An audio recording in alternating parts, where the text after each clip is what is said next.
ના મરી જઈ યાર, મરી જાય તો તારી માતાઓ જૂઠી અને મારી ભીખા ભુવાની જૂઠી.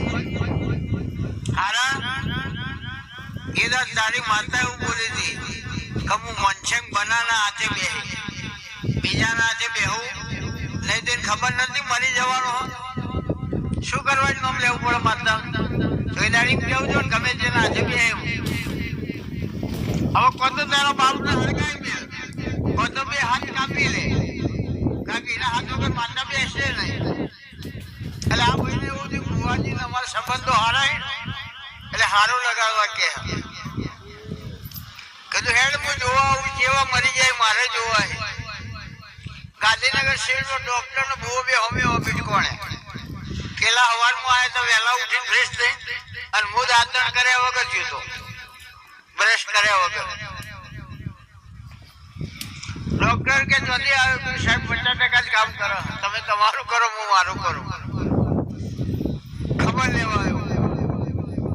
સારું તો તમે ક્યાં ઉભા રહ્યા હતા મગર? તમે ક્યાં ઉભા રહ્યા હતા લાસ્ટ લઈ? ગાંધીનગર સિવિલમાં બાર બગીચામાં. હોલૈયા ગામના માણસો ક્યાં ઉભા રહ્યા હતા ખીસીઓ લઈ? ગામની બાગોળી. કેમ?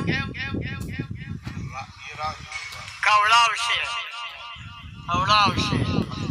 ભીખા બુઆએ કોઈ મંત્રોચ્ચાર કર્યા હતા? કોઈ વિધિ કરી હતી? ખાલી કોલર પકડીને એવું કીધું મનસંગ બના, તમે મરી નહીં ગયા, ઉઠો મારી ઘેર બોલાવો. આપણો ધીરો હજુ બિહારવાનો એ દાડો બહુ ફફડો ને એ ફફડીને મનસંગ બના ઉભા થયા. એ ડોક્ટર દોડે કે શું થયું? કીધું સાહેબ રબારી ભાષામાં કોને તાળવો જીવ જતો રહે કે મરી નહીં ગયા.